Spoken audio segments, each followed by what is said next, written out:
రైతు సోదరులకు శుభవార్త.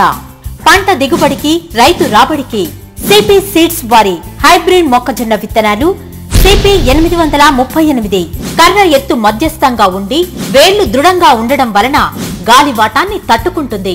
ఒక్కో కంకికి 18 నుండి 20 వరుసలు వచ్చును. గింజ నాణ్యత కలిగి ఉండును. కండె చివరి వరకు గింజలు వచ్చి కంకి పెద్దదిగా ఉండును. పంట కాల పరిమితి 105 రోజులు.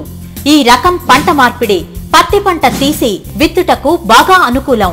సిపి 838 తక్కువ కాలం పంట ఎక్కువ దిగుబడి. మరి రైతు మిత్రులారా, ఇంకా ఎందుకు ఆలస్యం? ఈ రకం విత్తనాలు మన సమీప ఆగ్రోస్ మరియు డిసిఎంఎస్ కేంద్రాల్లో లభించును. విత్తే విధానం: సాలుకు సాలుకు మధ్య దూరం 60 సెంటీమీటర్లు అంటే 2 ఫీట్లు. గింజకు గింజకు మధ్య దూరం 25 సెంటీమీటర్లు అంటే 10 ఇంచులు. సిపి సీడ్స్ నుండి మరికొన్ని హైబ్రిడ్ మొక్కజొన్న రకాలు సిపి 808, సిపి 818, సిపి 848